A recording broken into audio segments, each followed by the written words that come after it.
Hello friends, welcome to DK kitchen. આજે આપણે વાટી દાળના ખમણ બનાવવાના છીએ.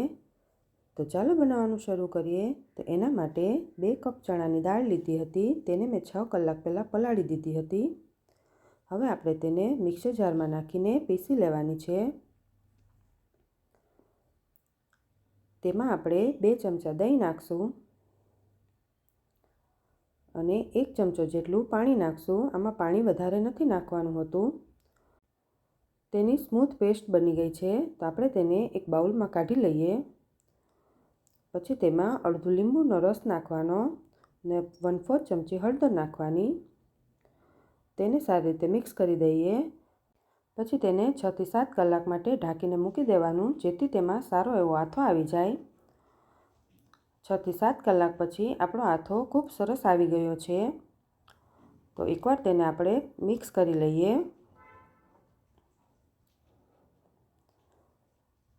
પછી તેમાં સ્વાદ પ્રમાણે મીઠું નાખવાનું.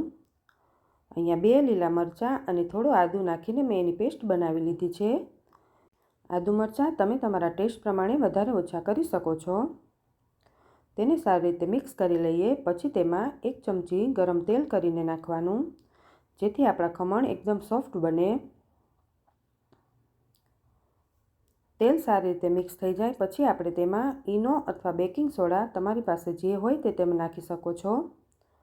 મેં અહીંયા ઈનો નાખ્યો છે, એટલે મેં તેમાં 1 ચમચી પાણી નાખીને ઈનોને એક્ટિવેટ કરી લીધું છે. હવે ઈનોને આપણે સારી રીતે મિક્સ કરી દઈએ, જેથી આપણું બેટર એકદમ ફૂલાઈ જશે. હવે આપણે જેમાં ખમણ મૂકવાના છે તેને તેલથી ગ્રીસ કરી લેવાનું. તેને એકવાર ટેપ કરી દેવાનું. પછી તેને 15 મિનિટ માટે ચડવા દેવાનું. 15 મિનિટ પછી એકવાર જોઈ લેવાનું. જો ચપ્પુ આપણું ક્લીન હોય તો ખમણ આપણા ચડી ગયા છે. તો આપણે તેને હવે ઉતારી લઈએ. ઉતારીને તેને 5 મિનિટ માટે ઠંડુ થવા દેવાનું.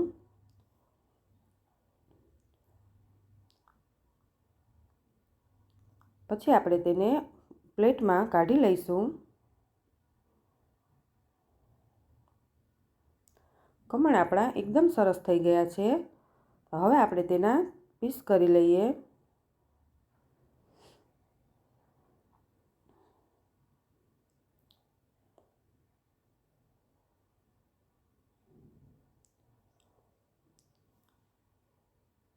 આપણા ખમણ એકદમ અંદરથી પણ સોફ્ટ બન્યા છે.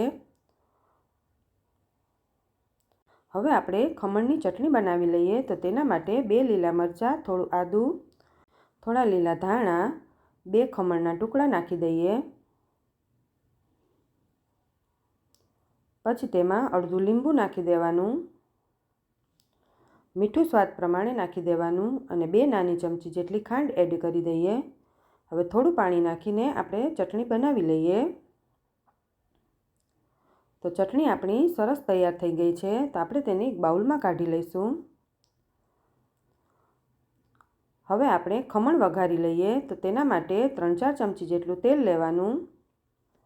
તેલ ગરમ થાય એટલે તેમાં આપણે 2 ચમચી રાઈ એડ કરશું. પછી તેમાં હિંગ અને મીઠો લીમડો નાખીશું. પછી આપણે ખમણ એડ કરી દેવાના. અહીંયા તમે વઘારમાં લીલું મરચું પણ એડ કરી શકો છો. હવે તેને સારી રીતે મિક્સ કરી દેવાના. તો ખમણ આપણા તૈયાર થઈ ગયા છે. તો આપણે તેને એક પ્લેટમાં કાઢી લઈએ. હવે ખમણ અને તેની ચટણી આપણી તૈયાર થઈ ગઈ છે. તેની ઉપર ગાર્નિશિંગ માટે થોડા લીલા ધાણા એડ કરી દઈએ. તો તૈયાર છે આપણા વાટી દાળના ખમણ. આને સુરતી ખમણ પણ કહેવાય છે. તમે એકવાર ઘરે જરૂરથી ટ્રાય કરજો. જો તમને મારો વિડીયો ગમ્યો હોય તો લાઇક, શેર અને સબસ્ક્રાઈબ જરૂર કરજો.